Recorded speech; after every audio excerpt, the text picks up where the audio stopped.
Well, hello, folks out there in YouTube land. Got a big show lined up for you. Let's get right on into it. All right, folks, bold predictions for 2023. We're going to talk about all things SEC. We're going to talk about this real interesting article by Brad Crawford of 247 Sports. This is a fun article, a really good read. Check this one out if you haven't had an opportunity. This has got a ton of good stuff in it. Now, we're not going to go over the 50 bold predictions. We're only going to go over the ones that pertain to us or that would interest us as Vols fans. And the very first one they talk about, number 50, is Squirrel White. It says there may not be a receiver in the SEC who faces more pressure than White. I don't know about that. Given the influx of targets coming his way with Cedric Tillman, Jalen Hyatt off to the NFL. He averaged 16 yards per catch as a freshman, did his best work down the stretch, including 96 yards against South Carolina, 108 against Clemson. Yeah, I think he's going to live up to the hype. I think Squirrel White is going to kill it.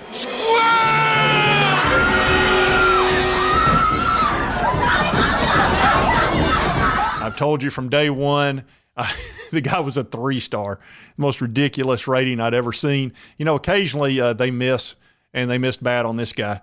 He's incredibly fast, elusive, almost impossible to cover. So I definitely expect a breakout year for Squirrel White. I don't think there's any question, barring an injury or something like that. Here's one that says Lane Kiffin's best days could be behind him at Ole Miss. I kind of doubt it. He's a pretty darn good coach.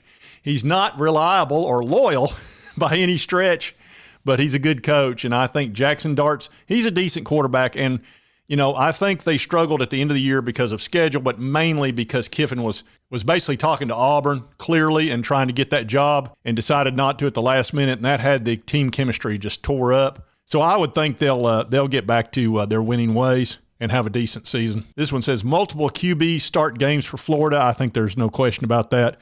Graham Mertz, you know, we'll see how that plays out, but I'm not convinced that he's going to be the guy for them. And then they've got Jack Miller. We saw him in the bowl game, and he didn't look so good. They didn't score any touchdowns. And that was against Oregon State, not exactly the biggest defense in the country. And I've done something backed by popular demand. I told you not to encourage this guy, but Cousin Earl, my third cousin once removed on my brother's side, wants to chime in. So we're going to see what he says about Florida. Now, as far as Florida is concerned, they got some quarterback problems down there. They got that fella they got out of Wisconsin. That was his name, Graham Cracker Mertz or something. I don't know if he's going to work out or not. But that boy Billy Napier better get it figured out, because those folks down there in Gainesville, they don't like losing a whole bunch of ball games every year. They won't put up with that crap. I can just tell you that right now. They're worse than we are. I told you folks not to encourage him. Now I got to deal with him. He's not far off on that, though. I think he might be right. Here he says, Alabama's Week 2 game against Texas looks worrisome. I would totally agree with that. I don't know. It's not looking so good when it comes to not having their 5-star Heisman Trophy winning quarterback. So they're going to be dealing with some sort of a backup situation, whether it's Buckner or maybe it's Milroe or it could be Simpson. You know, we'll see. But I'm not feeling too good about Alabama's chances against Texas. But, you know, it's Alabama, so it's not like if they do lose, it'll be a close game. Now they're going to talk about the hottest coaching seats are held in College Station and Gainesville, and that's Jimbo Fisher and Billy Napier. And those are, they say, must win this season. I would say there's a lot of truth in that. Billy Napier needs to have 8 wins at a minimum to take some pressure off of him. And Jimbo Fisher, he's another guy. 8 wins is the absolute minimum. Now, Texas A&M's got a lot of talent, and they could turn it around. We'll see what happens with Bobby Petrino. I'm not feeling too good about that situation. I don't think Jimbo's real happy that he's there, but, you know, he might hold his nose to the situation just to win. We'll see. Petrino hadn't been in coaching in a while either, so that's kind of an iffy deal. And then Napier, with his quarterback situation, I just don't know. Here it says, let's stop calling Alabama the favorite in the SEC West. Here he thinks LSU is going to be the pick with Brian Kelly. And look, you know, they beat Alabama at LSU last year, so you know they got to go to Tuscaloosa this year. I don't know. Here he says Georgia finishes outside the top 15 in total defense. I highly doubt that one. I just don't see it.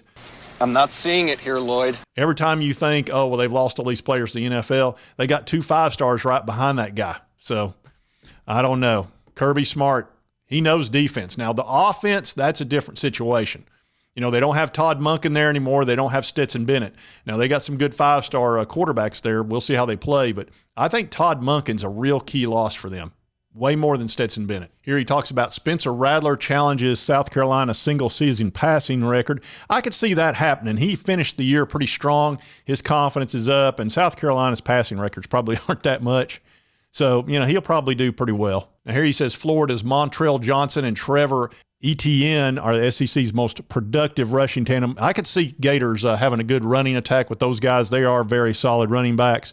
I don't know how good that offensive line is, though. We'll see. They've got problems down there, but running back's not one of them. Logical. Here it says the SEC expansion conversation continues with Texas and Oklahoma set to arrive. I believe they're coming in next year, 2024, but they're talking about maybe adding in some more. We'll see. I know, look, there's some teams that are really unhappy in the ACC. Florida State, for one, they want out. Clemson wants out, and there are others because they're not making any money.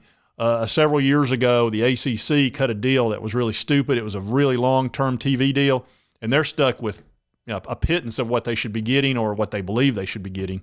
Florida State and Clemson are getting an equal share, and they're not happy with that when they're clearly the perennials. So, yeah, you might see some more movement into what are considered super leagues or super conferences, and the SEC is we've always been the super conference. Here he talks about spring meetings being eventful. I'm certain of that because, look, they got to figure out the schedule. Remember, look, they've got to decide how many games they're going to have. They're going to stick with 8 games or 9. Everybody thinks they're going to go with 9 and do a 3 and 6.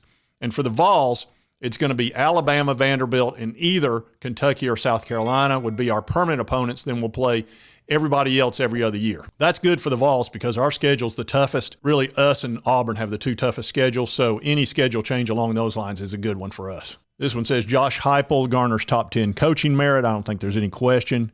Said Joe Milton at quarterback and a 5-star potential program changer behind him. Tennessee is set at the most important position on the field. Compared to most other teams, yeah, we're in great shape at quarterback. Then we're down here, number 13 says Brock Bowers leads all tight ends in catches, yards, and touchdowns. That's pretty simple. The league's longest home winning streak ends. Alabama enters the season with 20 games in a row they've won there, and they're saying they could fall against either Texas, Tennessee, or LSU. One of those will probably get them. It might be us. Here he says, number 7, Devin Leary and Liam Cohen works out at Kentucky. That's a possibility. He's a good quarterback. We'll see how he does in the SEC. Liam Cohen was the offensive coordinator that was successful at Kentucky, but they don't have that offensive line they used to have either, so we'll see. So SEC coaching beefs aren't over yet. Saban calling out Fisher about the NIL last year. Said Stoops tussle with Beamer over climate versus culture. Kiffin's a great pot starter. Kiffin will cause trouble. That's what he's good for. It says the league has split into 4 tiers. The same elites. You have the elites, Georgia, Alabama, LSU. I hate that. That frustrates me. Dark horse contenders, the middle of the pack, and bottom dwellers. It said we'll let you decide who goes. Well, I guess we're dark horses in his eyes. We'll see. We may be getting up here in the elite here over the next few years. NCAA approved rules changes raise questions. Yeah, I mean, they're going to try to shorten the games and make them a lot faster. The ball not being called dead after first down, except in the last 2 minutes.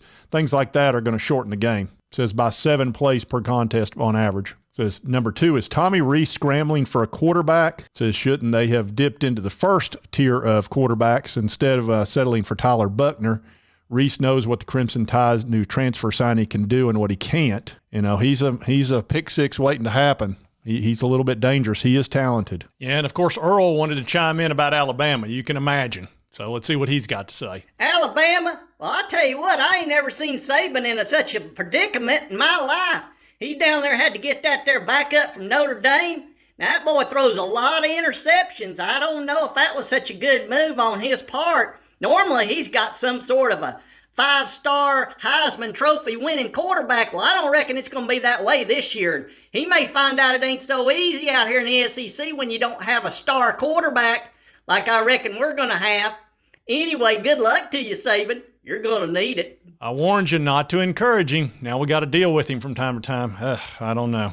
We'll see. It says the SEC continues its reign as national champions. That's a pretty easy one to guess. The SEC seems to always win the national title. Now in 2024, we're going to have 12 teams, and I'm really looking forward to that. I can't wait for it because it'll be Nico's second year, and that's the year I think we could win it all. I give us a good shot at it, especially with the 12-team playoff, because even if we lose a game or two, we'll still get in there. That's the thing about the SEC. You could lose 2 or 3 games and still get in the top 12 without too much trouble. And then once you get into that sort of a playoff situation, anything can happen. And Tennessee is going to be a very dangerous team to deal with in a playoff scenario. I can tell you that without question. That's right. Ice, man.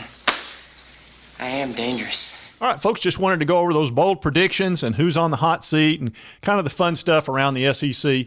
And I warned you about encouraging Cousin Earl. You brought him back. We'll see how it goes. He's going to be bugging me from now on.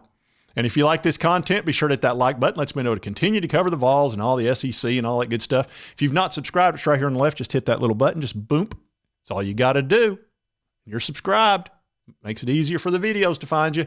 And if you've not checked out my most recent video, it's right here. Check it out. And we will see you next time on Sports Dog J.